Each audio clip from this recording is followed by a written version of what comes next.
কোরবানি কার ওপর ওয়াজিব হয় এ কথা যখন আমাদের সমাজে বা আমরা আলোচনার মধ্যে করি, তাহলে বলা হয় কোরবানির একটা নেশাব আছে, নেশাব পরিমাণ অর্থ যার প্রয়োজনীয় আসবাবপত্রর এবং প্রয়োজনীয় অর্থ বাদ দিলে যার কাছে নেশাব পরিমাণ সম্পদ থাকে তার উপর কোরবানি ওয়াজিব হয়।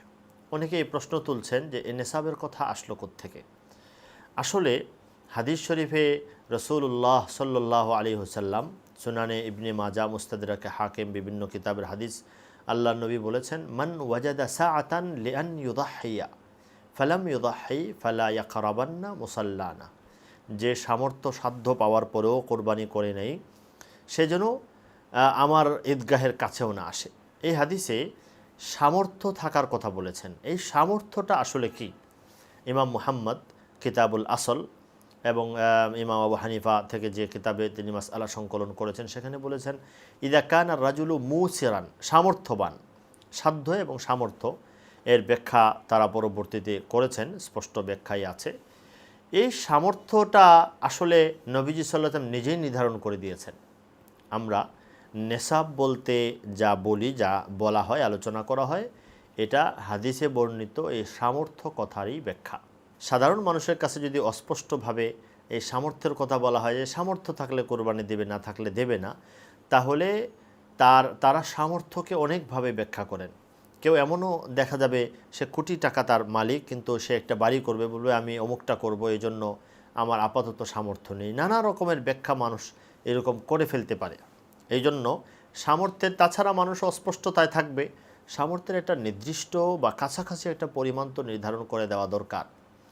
কিন্তু এই নির্ধারণটা আপনি, আমি এবং যে কারো হাতে ছেড়ে না দিয়ে এই নির্ধারণটা সালাফ, যারা পূর্বসূরি, আল্লাহর নবীর সাহাবি বা সাহাবির শিষ্য যারা তাবেঈ আছেন, কুরুনে সালাসা আল মাশহুদ লাহা বিল খাইরি, 3 যুগ, শ্রেষ্ঠত্বের 3 যুগ, তাদের মাধ্যমে যদি আমরা এই সামর্থ্যটা নির্ধারণ করে নিতে পারি, তারা সামর্থ্য বলতে কি বুঝতেন, যাদেরকে আল্লাহ নবী সামর্থ্যের কথা বলেছেন, তাইলে বিষয়টি স্পষ্ট হয়ে যায়।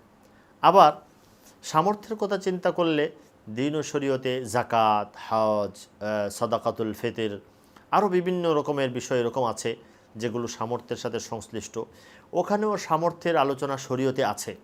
তো আমরা যখন সামর্থ্যের কথা চিন্তা করি, এখানে সামর্থ্যের কথা বলা হয়েছে, আমাদের অনুসন্ধান করা উচিত শরীয়তে সামর্থ্য বলতে কি বোঝায়।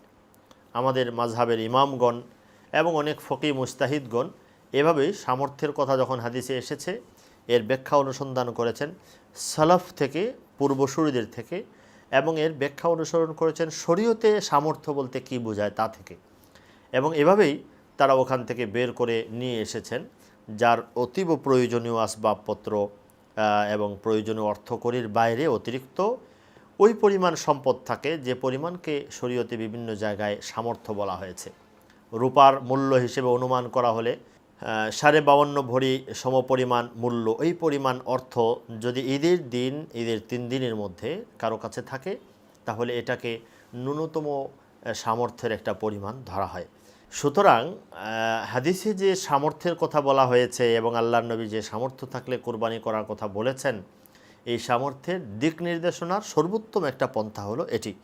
যারা এটিকে মানেন না, মানতে রাজি না এবং অস্পষ্ট রাখেন, সামর্থ্য বলতে চান, তারা এর কিভাবে সমাধান করবেন বা করেন সেটা আমি জানি না।